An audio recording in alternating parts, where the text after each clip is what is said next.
আসসালামু আলাইকুম। সম্প্রতি বিএনপি পতনের কারণ ব্যাখ্যা করলেন বাংলাদেশের বিশিষ্ট কবি ও সাহিত্যিক ফরহাদ মাজহার। বিএনপির পতন শুরু হয়েছিল তখনই যখন তাদের কথা শোনা বন্ধ করে দেওয়া হয়, এমন মন্তব্য করেছেন বিশিষ্ট কবি ও চিন্তাবিদ ফরহাদ মাজহার। শনিবার 15ই মার্চ যশোর শিল্পকলা একাডেমিতে জুলাই বিপ্লব বাংলাদেশে তরুণদের করণীয় শীর্ষক এক আলোচনা সভায় প্রধান আলোচক হিসেবে বক্তব্য রাখেন তিনি। উক্ত ভাষণে তিনি উল্লেখ করেন, বেগম খালেদা জিয়া আপোষহীনভাবে আগের সরকারের বিরুদ্ধে অবস্থান না নিলে এই গণ অভ্যুত্থান সফল হতো না। এ সময় তিনি বলেন, যারা ইতিহাস থেকে শিক্ষা নিতে ব্যর্থ হয় তারা এক সময় হারিয়ে যায়। অতঃপর তিনি 72-এর সংবিধান প্রসঙ্গে ফরহাদ মাজহার বলেন, এটি জনগণের স্বার্থে তৈরি হয়নি, বরং দিল্লির প্রভাব নিশ্চিত করতেই প্রণয়ন করা হয়েছিল। এছাড়াও বর্তমান সরকার প্রসঙ্গে তিনি বলেন, ডক্টর ইউনূসকে ক্ষমতায় আনা হয়েছে গণ অভ্যুত্থানের মাধ্যমে,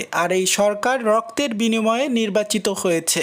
সো হেই বন্ধুরা, আপনারা দেখছেন এইসে গ্লোবাল নিউজ, সাথে আছে আমি হুসাইন আহমেদ। সকল আপডেট পেতে আমাদের চ্যানেলটি সাবস্ক্রাইব করে আমাদের সাথেই থাকুন। সকলকে অনেক অনেক ধন্যবাদ।